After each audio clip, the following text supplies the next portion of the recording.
The machete that split firewood every morning in 1857 also split the overseer's skull on the night of August 9th.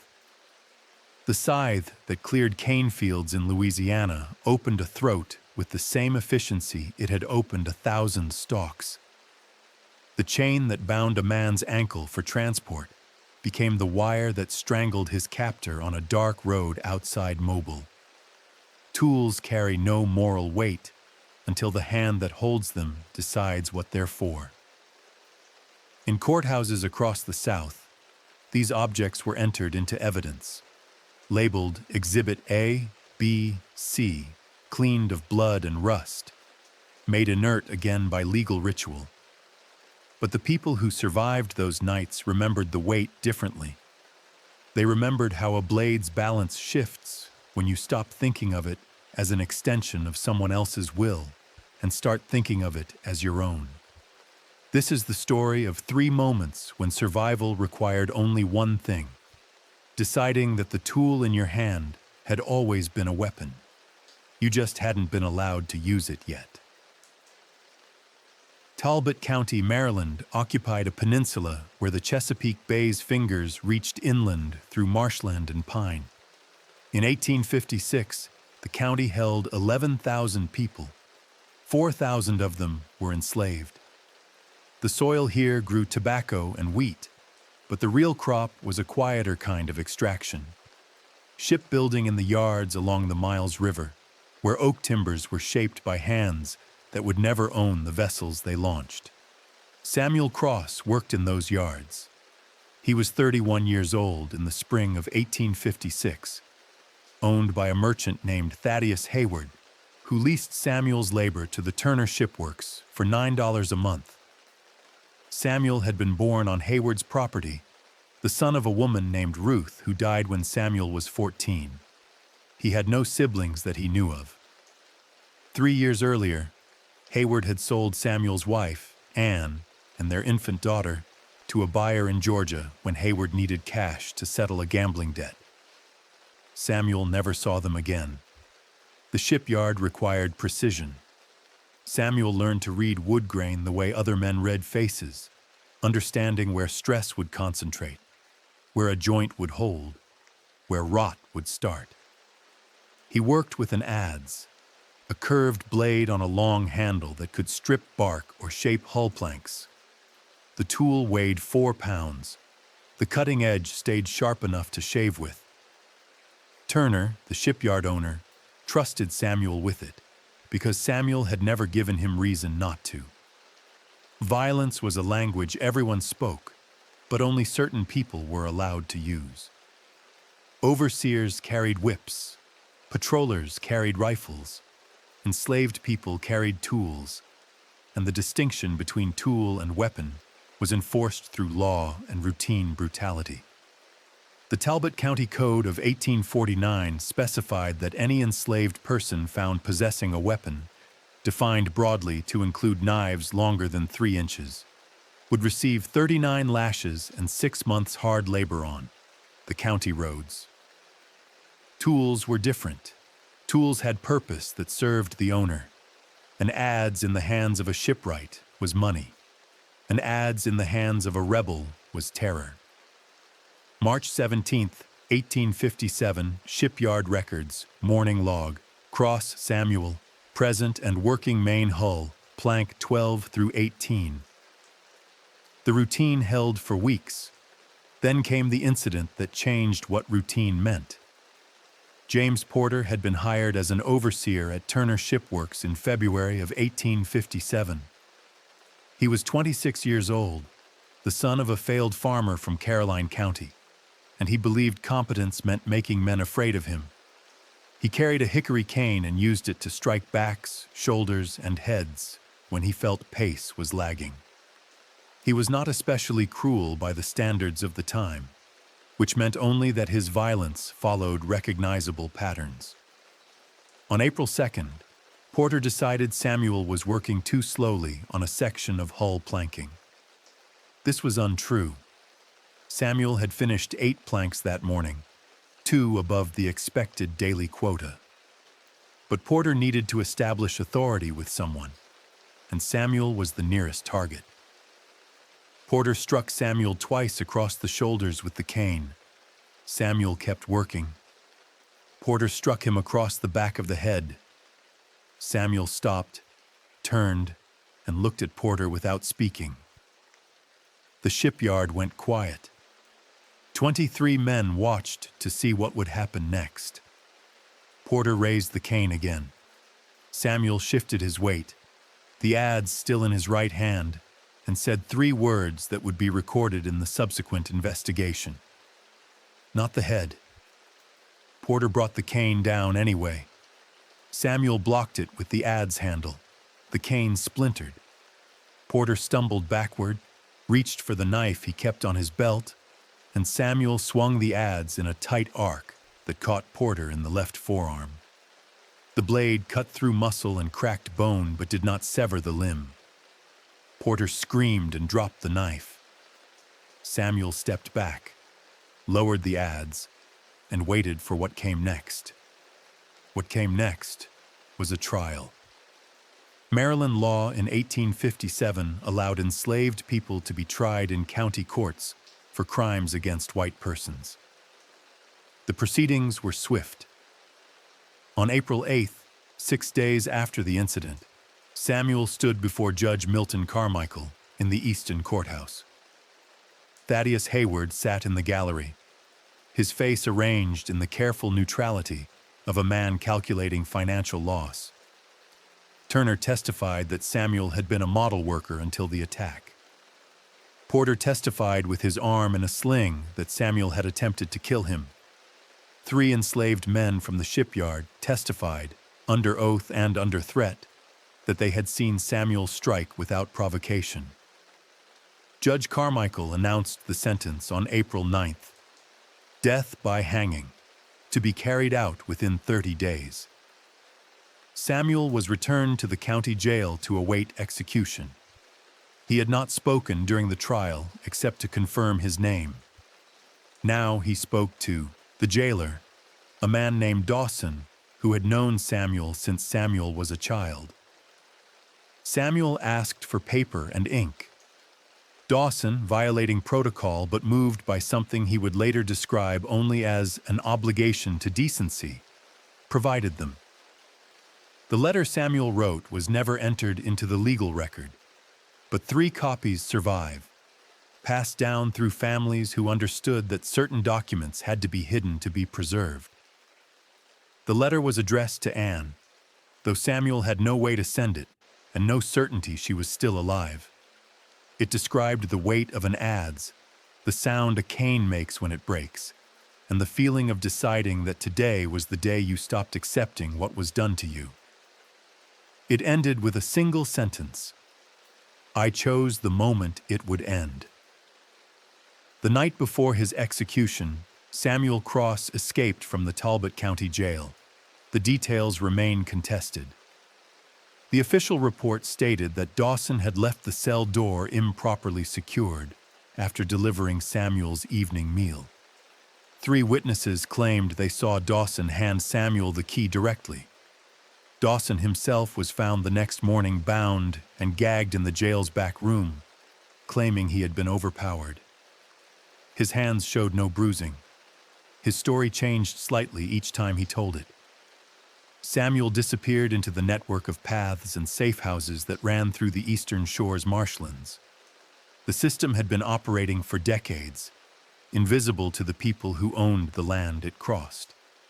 Samuel moved north, toward Pennsylvania, guided by people whose names he never learned and who never learned his. He carried nothing except the clothes he wore and the memory of what an adze felt like when you used it the way it had always been meant to be used. Thaddeus Hayward posted a reward of $200 for Samuel's return. The reward notice described Samuel as 31 years of age, 6 feet in height, skilled in carpentry, with a scar above the left eye and a distinctive way of walking due to an old ankle injury. The notice offered $50 additional for information leading to his capture. It ran in newspapers across Maryland and Virginia for 6 weeks. No one collected. In June of 1857, a shipwright in Philadelphia hired a man who gave his name as Samuel Freeman. Freeman worked quietly and well, shaping hull timbers with an adze he had purchased from a tool merchant on Market Street. He never spoke about Maryland. He lived in a boarding house on Lombard Street, attended a church on Sunday mornings, and saved his wages in a tin box under his bed. When the war came 4 years later, he enlisted in a colored regiment and survived Antietam. He died in 1892, 67 years old, surrounded by children and grandchildren who knew he had once been someone else, but never asked for details. James Porter healed slowly. His left arm never regained full strength. He worked as an overseer for another 3 years before a fever took him in 1860. He was buried in the churchyard at St. Michael's under a headstone that listed his occupation as manager and made no mention of how he got the scar that ran from elbow to wrist. Turner Shipworks closed during the war when Confederate sympathizers burned it to prevent Union forces from seizing the vessels under construction. The site is now a marina. Tourists rent boats there in summer, unaware they're launching from ground where 23 men once watched a decision get made. Judge Carmichael presided over the Talbot County Court until 1865, when federal occupation ended his authority. He spent his final years writing a memoir that was never published. In it, he devoted 3 pages to the case of Samuel Cross, describing it as an example of how the passions of inferior races, when ungoverned, lead inevitably to violence that civilized law must contain.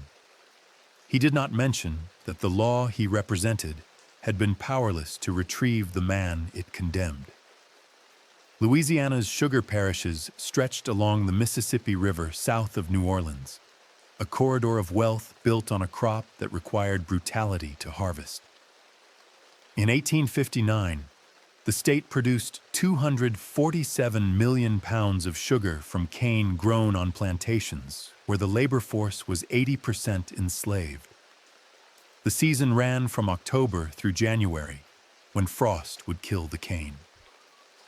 During those months, the workday began before dawn and ended after dark, 6 days a week. The only respite being the Sabbath that came too late to restore what the week had taken.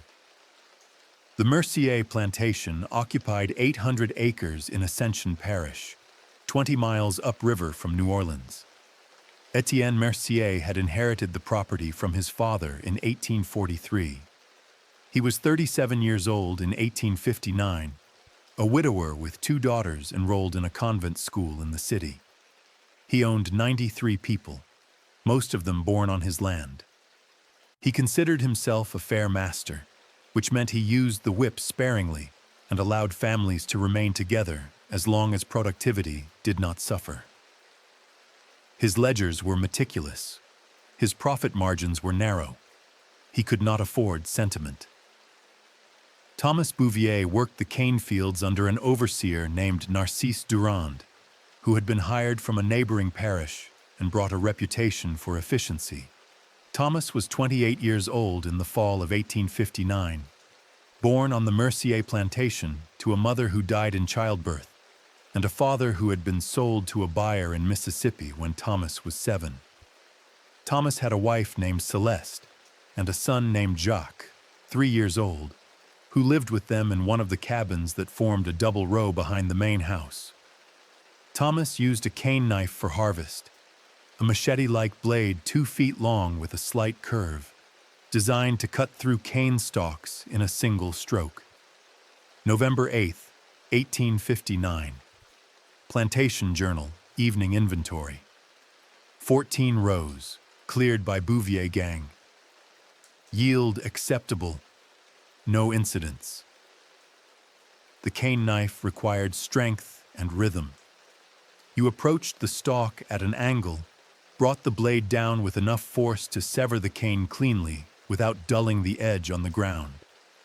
You stripped the leaves with a second, shorter blade, then moved to the next stalk. A skilled cutter could harvest a ton of cane in a day. Thomas was skilled. Durand relied on him to set the pace for the other men in the cutting gang. On November 14th, Jacques developed a fever. Celeste asked permission to stay in the cabin and care for him. Durand refused. The harvest was behind schedule due to 3 days of rain. Everyone worked, no exceptions. Celeste went to the fields. By midday, she was stumbling from exhaustion and worry. Durand struck her across the back with a strap. She fell, got up, and continued working. At dusk, she ran back to the cabin. Jacques was convulsing. By midnight, he was dead. Thomas held his son's body until dawn. Celeste sat beside him, silent. The other families in the quarters brought what comfort they could, which was presents. No one told Durand. No one told Mercier. Jacques was buried the next evening in the grove beyond the quarters, where small wooden crosses marked the graves of others who had not survived childhood. Reverend Toussaint, an elderly freedman who preached on Sundays, said words over the grave. Thomas said nothing. He returned to work on November 16th and cut cane with the same rhythm as before, except the rhythm had changed in a way only Thomas could feel. Durand noticed the change a week later. Thomas was working as efficiently as ever, but there was something in his posture, in the way he gripped the knife, that made Durand uneasy. Durand had overseen plantations for 12 years. He knew how to read men. He saw in Thomas what he had seen before in others who had lost something they could not afford to lose. The look of someone who had stopped calculating odds. On November 23rd, Durand approached Thomas in the field. "You need to work faster," Durand said, though Thomas's pace had not slowed. Thomas looked at Durand without speaking. Durand felt the unease deepen. He raised his voice. "I said faster." Thomas turned back to the cane and resumed cutting. Durand walked away, but watched Thomas for the rest of the day. That evening, Durand reported to Mercier that Thomas Bouvier was showing signs of insubordination. Mercier, who had known Thomas since Thomas was a boy, dismissed the concern. "Thomas is grieving," Mercier said. "Give him time." Durand insisted that grief was irrelevant to productivity. Mercier told Durand to handle it as he saw fit, but to avoid damaging a valuable worker. Durand left the meeting with permission to tighten discipline. The plantation's chapel held 20 people. Reverend Toussaint preached there on Sunday mornings, offering sermons that walked a careful line between spiritual comfort and worldly accommodation. On November 27th, the Sunday after Jacques' death, Thomas attended with Celeste. Toussaint spoke about endurance, about faith in a justice beyond human understanding. After the service, Thomas approached Toussaint and asked a question that would later be recorded in Toussaint's private journal. "What does faith require when there is no justice here?" Toussaint's answer, preserved in that same journal, was long and circuitous, full of references to Scripture and the need for patience. But the final sentence cut through the theology. Sometimes a man must decide whether he serves God or whether he serves survival, and the two are not always the same. Thomas returned to work on Monday. The cane harvest continued. The Mississippi River ran brown with silt from upstream rains, its current strong enough to pull away anything not anchored. The quarters buzzed with the usual evening activity. Cooking fires, children's voices, the low murmur of exhausted conversation. Celeste sat in the doorway of the cabin she and Thomas shared, staring at the empty space where Jacques had slept. She did not cry anymore. The tears had stopped the night he died, replaced by a stillness that frightened her more than grief. On December 1st, Durand decided Thomas needed a reminder of his place. He chose his moment carefully. Midday, when the sun was highest and the heat most oppressive, when fatigue would limit Thomas's ability to resist. Durand called Thomas from the cutting line and told him to put down the knife. Thomas complied. Durand told Thomas to kneel. Thomas did not move. Durand repeated the command. Thomas looked at Durand with an expression Durand would later struggle to describe. Not defiance, not anger, but something closer to recognition. Durand struck Thomas across the face with the strap. Thomas's head snapped sideways. Blood appeared at the corner of his mouth. The cutting gang stopped working. 15 men stood watching, their own knives hanging at their sides. Durand struck Thomas again. Thomas straightened, wiped the blood from his mouth, and bent to retrieve his cane knife from where he had set it in the dirt. "Leave the knife," Durand said. His voice carried a tremor he had not intended. Thomas picked up the knife anyway. The moment stretched. Durand reached for the pistol he kept in his belt. Thomas did not attack. He simply stood holding the knife, looking at Durand, waiting for what came next.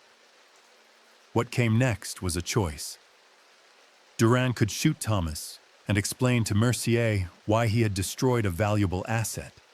Or Durand could back down and lose control over not just Thomas, but every man in the field who had witnessed the exchange. Durand chose a third option. He lowered the pistol and said, "Get back to work." Thomas returned to the cutting line.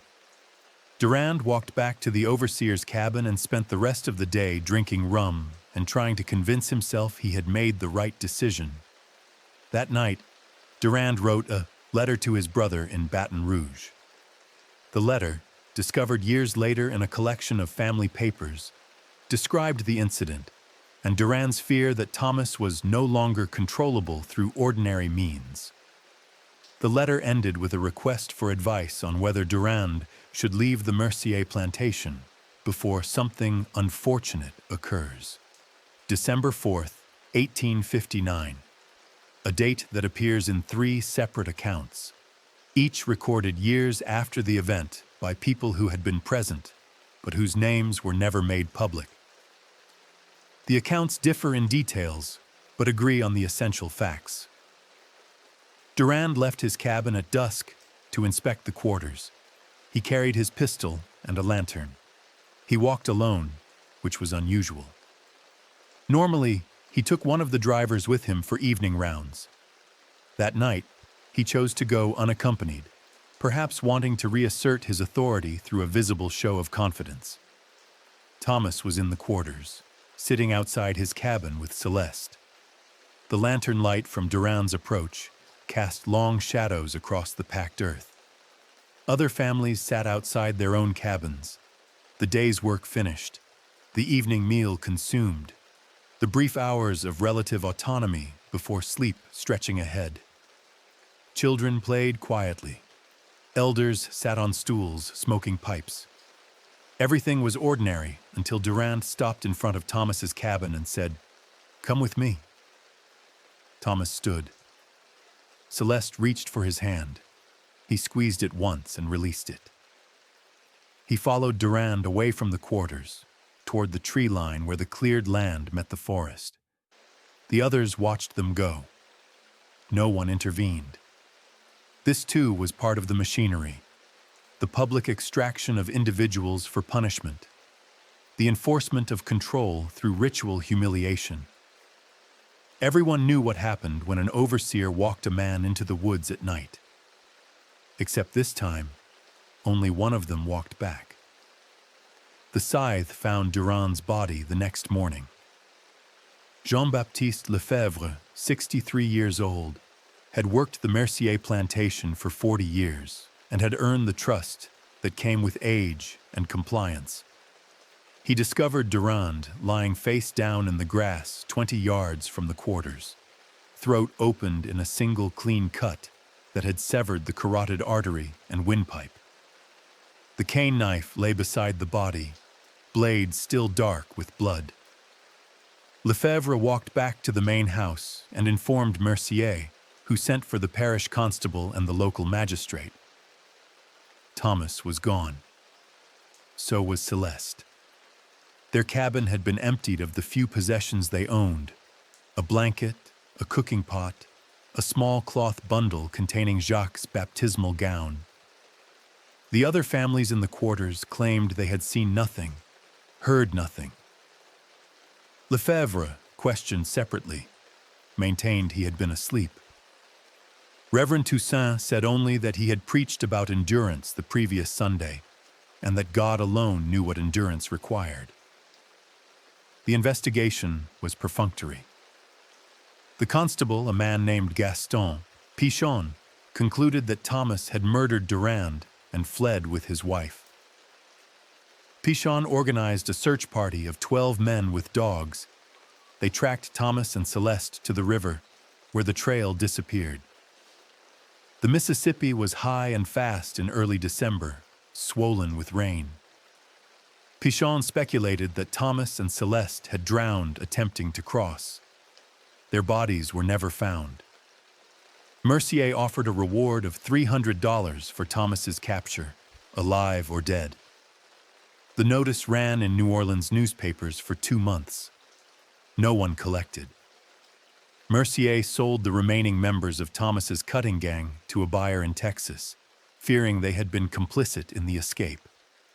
He hired a new overseer, a man named Gautier, who had a reputation for strictness. The plantation's productivity declined anyway. In 1861, Mercier joined a Confederate regiment and was killed at Shiloh. His daughters sold the plantation after the war. It was subdivided in 1880 and eventually absorbed into the industrial complex that now lines that stretch of river.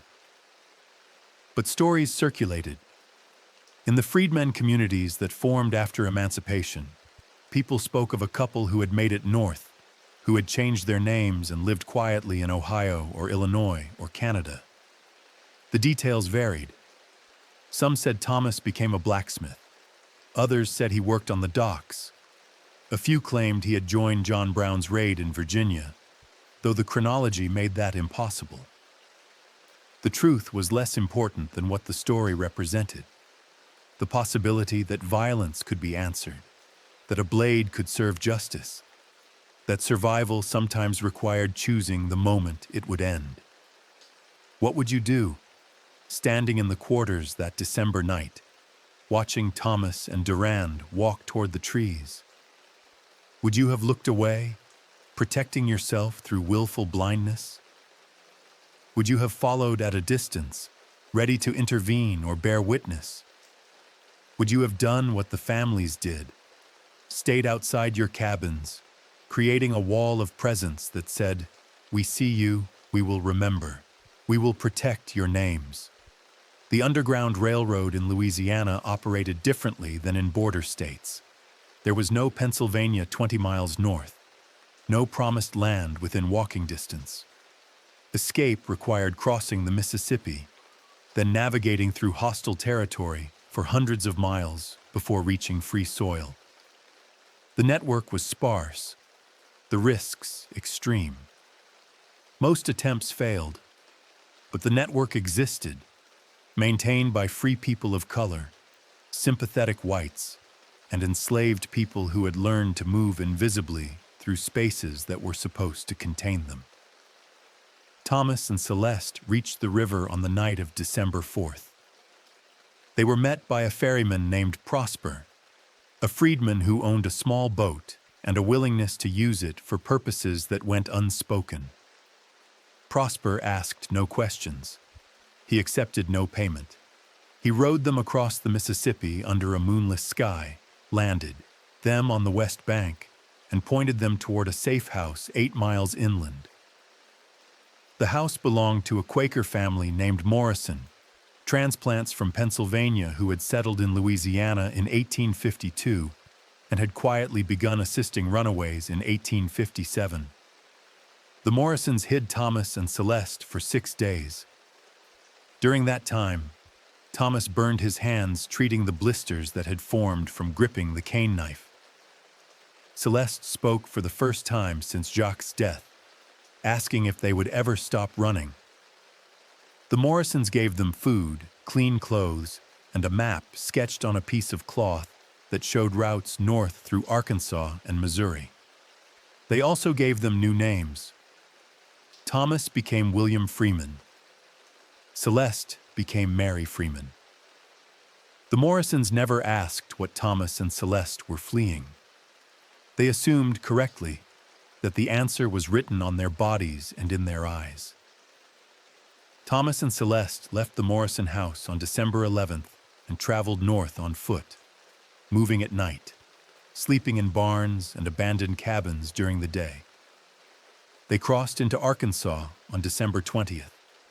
They spent Christmas in a Methodist church basement in Little Rock, where a minister named Reverend Caldwell fed them and connected them with the next link in the network. They crossed into Missouri in January of 1860 and reached St. Louis in February, where a community of free blacks provided work and shelter and the illusion of permanence. But permanence was not yet possible. The Fugitive Slave Act of 1850 meant that even in free states, runaways could be seized and returned to bondage. Thomas and Celeste stayed in St. Louis for 3 months, saved their wages, and in May of 1860 boarded a steamboat heading upriver to Quincy, Illinois. From there, they traveled east by rail to Chicago, where they disappeared into a population large enough to hide them. The war came a year later. Thomas enlisted in the 29th United States Colored Infantry in January of 1864, giving his name as William Freeman and his birthplace as Ohio. He fought at Petersburg and survived the siege.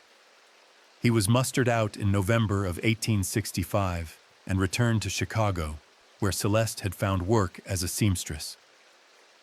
They lived quietly for the next 30 years, attending church, raising no children, and speaking to no one about Louisiana. Celeste died in 1894. Thomas followed in 1898. They were buried in a cemetery on the south side under headstones that listed their names as William and Mary Freeman.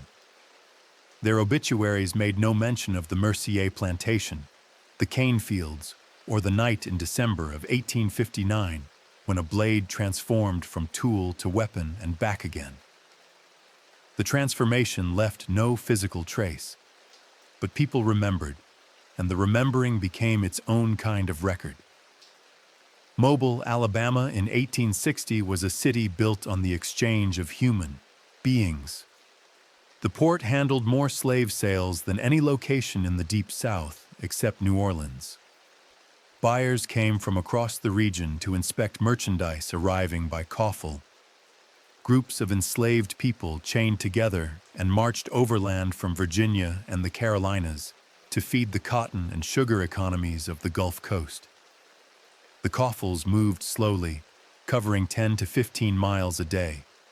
The captives shackled at the ankles and linked by a central chain that allowed just enough movement to walk, but not enough to run. Benjamin Ricks was 24 years old in the spring of 1860. He had been born in Virginia, sold to a speculator named Luther Hargrave when Benjamin was 19, and walked south in a coffle of 37 people that took 6 weeks to reach Mobile. The journey left scars on his ankles where the shackles had worn through skin during the first week. The scars had healed poorly, leaving ridges of keloid tissue that would remain for life. Benjamin had tried to escape twice during the march. Both times he was caught within hours and beaten in front of the other captives as a lesson. Hargrave specialized in young men with skills. Benjamin was a blacksmith, trained by his father, who had been a blacksmith before him. Benjamin could shoe a horse, repair a wagon axle, forge a gate hinge, and do the delicate work of tool-making that required understanding how metal behaved under heat and pressure. He was valuable. Hargrave expected to sell him for at least $1,200 in Mobile's auction house, a building on Royal Street that held sales every Wednesday and Saturday during the season. The coffle arrived in Mobile on May 2nd, 1860. Hargrave lodged his captives in a pen behind the auction house, a walled yard with a single building where people could be held for days or weeks while awaiting sale. Benjamin spent 5 days in the pen. He was fed once a day, watered twice, allowed to wash in a trough each morning. On May 7th, he was taken to the auction block. The bidding lasted 8 minutes. A plantation owner from Greene County named Charles Whitfield purchased Benjamin for $1,300, slightly above Hargrave's estimate. Whitfield needed a blacksmith for his property, which was large enough to require constant metalwork, but too remote to rely on traveling smiths. Benjamin was exactly what Whitfield wanted: skilled, young enough to provide decades of labor, and broken enough, Whitfield thought, to be manageable. Whitfield transported Benjamin to the plantation on May 9th. The journey took 2 days by wagon.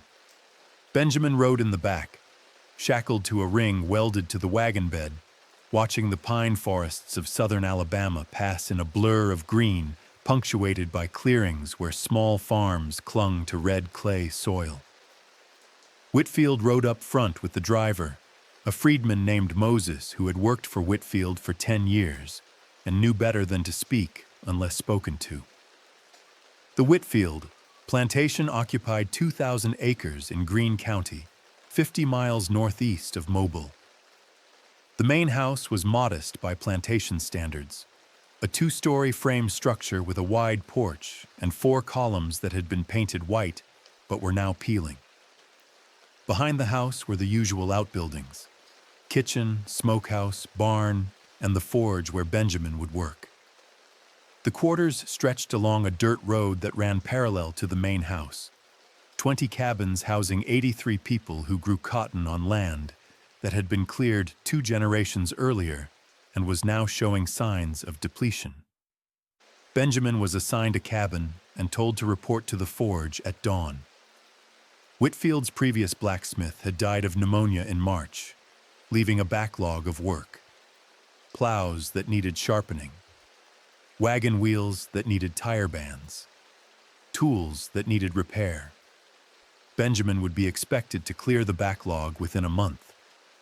He would work from dawn until dusk, 6 days a week, with Sundays reserved for rest and whatever worship the captive community organized for itself. The forge was functional but poorly maintained. The bellows leaked air. The anvil was pitted with wear. The tool rack held hammers, tongs, chisels, and punches, all of them serviceable but showing the kind of neglect that comes from working a man to death and then letting the tools sit idle. Benjamin spent his first day cleaning, organizing, and taking inventory. He made a list of what needed to be replaced or repaired and gave it to Whitfield, who approved the purchases grudgingly. May 12, 1860. Plantation Ledger, evening entry. Blacksmith Ricks proving competent. Expects forge fully operational by week's end. The forge became Benjamin's world. He worked alone most days, the rhythmic clang of hammer on metal creating a soundtrack that the rest of the plantation oriented around. The work was hard, but familiar. It required focus that left little room for thought, which was both mercy and trap. Benjamin found himself slipping into the routines of labor, the muscle memory of a trade his father had taught him before Benjamin understood what slavery meant. But memory has a way of reasserting itself. Silas Crenshaw had been the overseer at the Whitfield plantation for 7 years.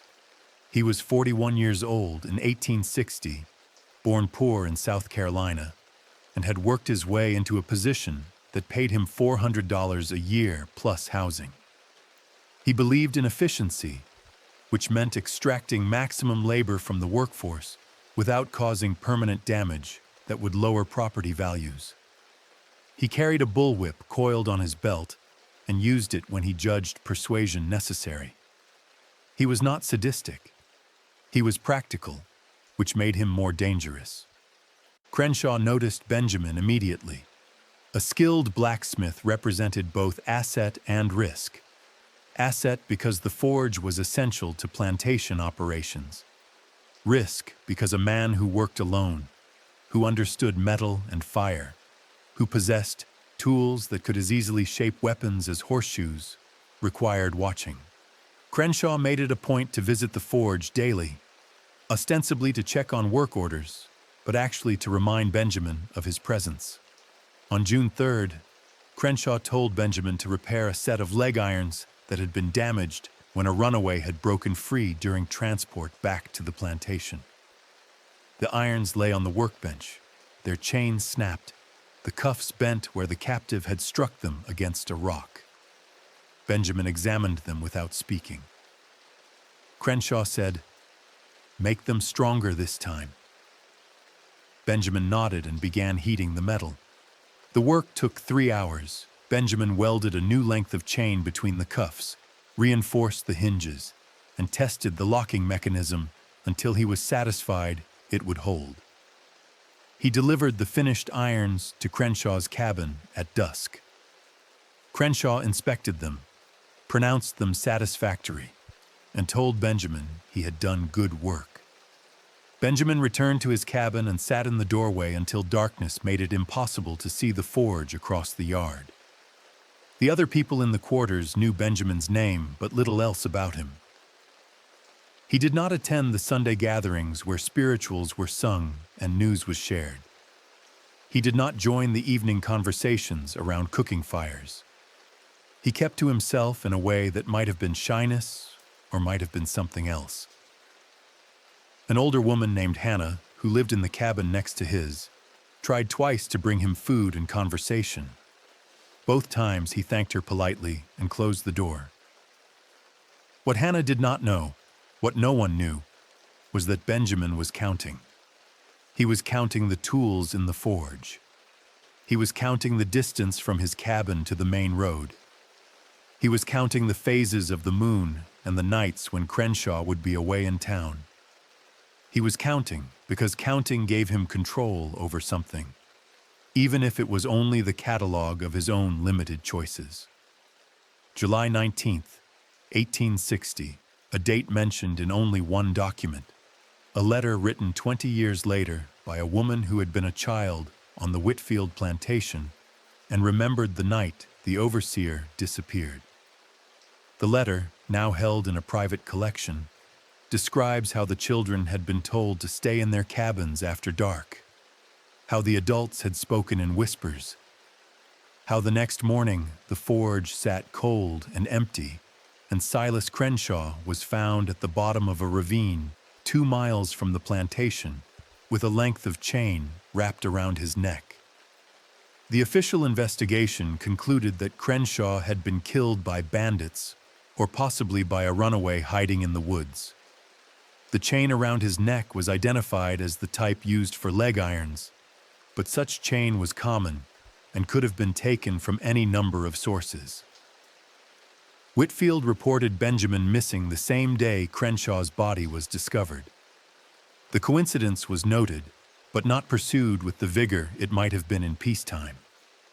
By July of 1860, the nation was edging toward war, and local authorities had more pressing concerns than one dead overseer and one missing blacksmith. The truth, assembled from fragments, oral histories, plantation records, and a single sworn statement given in 1883 by a man who had witnessed part of what happened, was simpler and more deliberate than bandits. Benjamin had spent 2 months at the Whitfield plantation observing Crenshaw's patterns. He knew Crenshaw rode to town every third Tuesday to collect mail and purchase supplies. He knew Crenshaw followed the same route, a road that passed through a stretch of dense forest where visibility dropped to nothing after sunset. On July 19th, Benjamin left his cabin after dark. He took with him a length of chain from the forge, the same chain he had used to repair the leg irons, and a hammer. He walked the 2 miles to the ravine, arriving just before midnight. He climbed a tree that overhung the road and waited. Crenshaw passed underneath at midnight, riding slowly in the darkness. Benjamin dropped the chain around Crenshaw's neck and pulled. The force dragged Crenshaw from the horse. Both men fell. The struggle was brief. Benjamin used the hammer once, a single blow to the temple that ended resistance. He tightened the chain until Crenshaw stopped moving, then dragged the body into the ravine and covered it with branches and leaves. Benjamin walked north. He carried nothing except the clothes he wore and the knowledge that he had crossed a line that could never be uncrossed. He moved quickly, covering 30 miles in 2 nights, sleeping in the woods during the day. He reached the Tennessee border on July 22nd and crossed into territory where the war's approach had already begun, disrupting the usual mechanisms of control. The search for Benjamin lasted 2 weeks. Whitfield hired slave catchers with dogs. They tracked Benjamin to the Tennessee line and lost the trail in a creek. Whitfield posted a reward of $500. The notice ran in newspapers across Alabama and Georgia. No one collected. Benjamin disappeared into the chaos of a region where old certainties were breaking down and new possibilities were emerging. Benjamin reached Union lines in Kentucky in August of 1861, 14 months after he fled the Whitfield plantation. The intervening time had been spent moving from town to town, working odd jobs for cash, avoiding questions, and keeping the hammer he had taken from the forge as a reminder of what he had done and what it had cost him. He enlisted in the 1st Kansas Colored Infantry in January of 1862, using the name Benjamin Freeman and claiming to be a free man from Pennsylvania. No one questioned the story. The Union Army needed blacksmiths as much as it needed soldiers, and Benjamin was given work in the regimental forge. He fought at Island Mound, Honey Springs, and Cabin Creek. He survived the war and mustered out in October of 1865. He returned to Kansas and opened a blacksmith shop in Leavenworth, where he worked for the next 40 years. He married a woman named Sarah in 1867 and had 3 children. He attended church on Sundays and voted in every election. He lived a life that from the outside appeared unremarkable, the kind of life that makes no history because it demands none. But the hammer stayed with him. He hung it on the wall of his shop, and when customers asked about it, which they occasionally did, because it was old and bore marks that suggested it had been used for more than shaping metal, he said only that it had belonged to his father. This was not quite true and not quite false. The hammer had belonged to the forge where his father had taught him the trade, and that lineage was the only one Benjamin allowed himself to claim. Sarah knew something had happened in Alabama. She never asked for details. She saw how Benjamin sometimes woke in the night, breathing hard, his hands clenched as if gripping something invisible. She saw how he avoided certain conversations, certain questions, certain looks from white men that carried the wrong kind of attention. She understood that her husband had survived something that left scars deeper than the ones on his ankles, and she loved him without requiring him to explain. Benjamin died in 1906, 70 years old, surrounded by children and grandchildren who knew he had been born enslaved, but knew nothing of the chain, the ravine, or the night he had decided that survival required transforming a tool into a weapon, and himself into someone capable of using it. His obituary in the Leavenworth Times described him as a respected tradesman and Civil War veteran. It made no mention of Mobile, Greene County, or the Whitfield plantation. But the hammer remained. It passed to Benjamin's eldest son, then to a grandson, then to a great-grandson who donated it to a museum in Topeka in 1978. The museum catalog lists it as Blacksmith's hammer, circa 1860, origin unknown, donated by the Freeman family. The display case includes a small placard that reads, "This hammer was used in the forge that equipped Union soldiers during the Civil War." The placard does not mention what else the hammer was used for, because the museum does not know, and the Freeman descendants chose not to say. The transformation was complete. 3 men, 3 tools, 3 moments when survival required deciding that the object in your hand had always been a weapon. The adze, the cane knife, the chain, each represented a different kind of transformation, a different calculation of risk and cost. Samuel Cross chose visibility, striking an overseer in front of witnesses and accepting the consequences that followed. Thomas Bouvier chose the cover of darkness, answering brutality with precision and disappearing into a river that kept his secrets. Benjamin Ricks chose premeditation, studying his target until the moment came, and then executing a plan that left no room for hesitation. What connected them was not method, but recognition. The understanding that the tools of their bondage could be repurposed, that the machinery of control could be turned against itself, that violence was not the exclusive property of the powerful. This recognition was not inevitable. Most people in their positions chose differently, chose survival through endurance, through accommodation, through the small resistances that preserved some measure of self without triggering the catastrophic retaliation that came with open defiance. Samuel, Thomas, and Benjamin chose otherwise, and that choice marked them forever. The historical record treats these men differently depending on who kept the record. Southern newspapers in 1857 called Samuel Cross a violent Negro and a cautionary example of misplaced leniency. Plantation ledgers recorded Thomas Bouvier as absconded and calculated his loss at market value. Military records list Benjamin Freeman as a veteran of the Kansas Regiment who served honorably and received his discharge papers without incident. None of these records acknowledge the transformation, the moment when tool became weapon, because acknowledging it would require admitting that the system they documented was fragile, that the people it contained were capable of breaking it, that power required constant reinforcement precisely because it was never absolute. But the people who lived through those moments kept their own records. They passed down stories in kitchens and churches, in whispered conversations and coded references.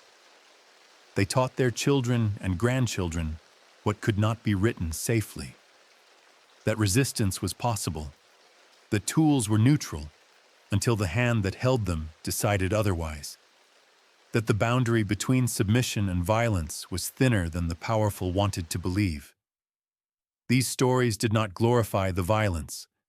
They acknowledged it as fact, as choice, as cost. Samuel Cross's descendants, if he had any, and the evidence suggests he did, never spoke publicly about Maryland. The Freeman name appears in Philadelphia city directories starting in 1862, associated with a carpenter's workshop on South Street. The workshop passed from father to son for 3 generations before closing in 1948, when urban renewal demolished the block where it stood. The tools from the workshop were sold at auction. Among them was an adze with an oak handle worn smooth by decades of use. The auction catalog noted its age but not its origin. Someone purchased it for $12. It now sits in a private collection, unaware of what it represents. Thomas and Mary Freeman's story ended in Chicago, but echoes of it traveled back to Louisiana through the network that had helped them escape.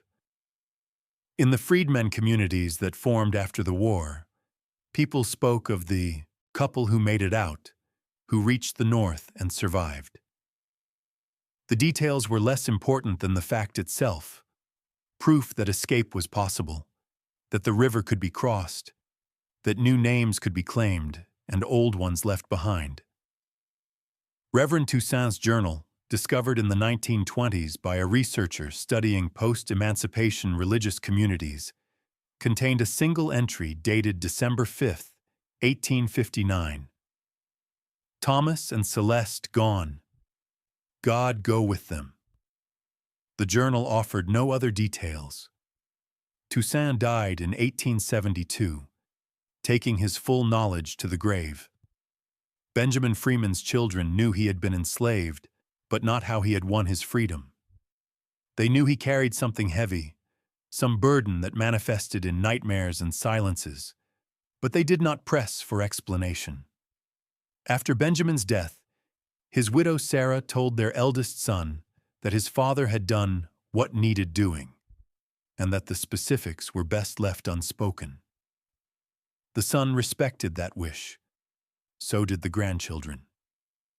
The hammer hung on the wall of the Leavenworth shop until 1978, seen by thousands of customers over a century, its full story known to none of them. The three cases share a final pattern: the dissolution of certainty. In each instance, the official record concluded with ambiguity. Samuel was either drowned in the Chesapeake or living under an assumed name in Philadelphia. Thomas was either pulled under by the Mississippi or working as a blacksmith in Chicago. Benjamin was either killed by bounty hunters in Tennessee or dying peacefully in Kansas after 40 years of respectability.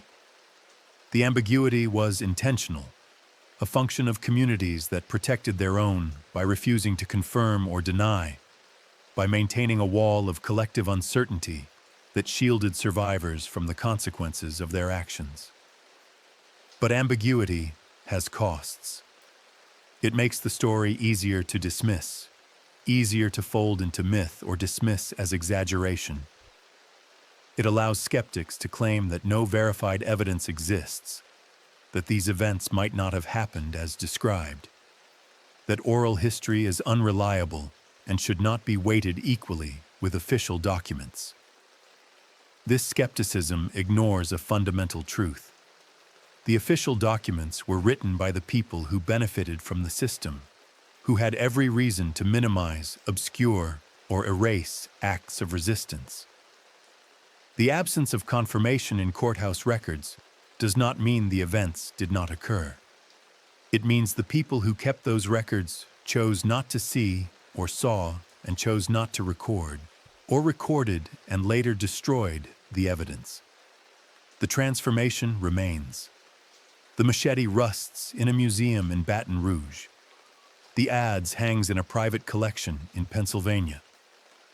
The chain was melted down and reforged into plow blades in 1866, its original purpose erased by fire and the needs of reconstruction. The tools are gone or changed beyond recognition, but the decision they represented, the moment when tool became weapon, when survival required the transformation, that decision echoes forward through the generations of people who understand that power is never given and that justice, when it comes, often arrives in forms the powerful refuse to acknowledge. The story persists, not because it was documented, but because it needed to be remembered, because the people who lived through those moments insisted that the truth of what happened mattered more than the comfort of official silence. And some nights, in the museum in Topeka where Benjamin's hammer sits behind glass, security guards report feeling a presence they cannot name, a weight in the air that suggests the tools carried forward more than just their physical form, that the choices made with them remain alive in ways the catalog cannot contain. Subscribe if you want the next deep dive.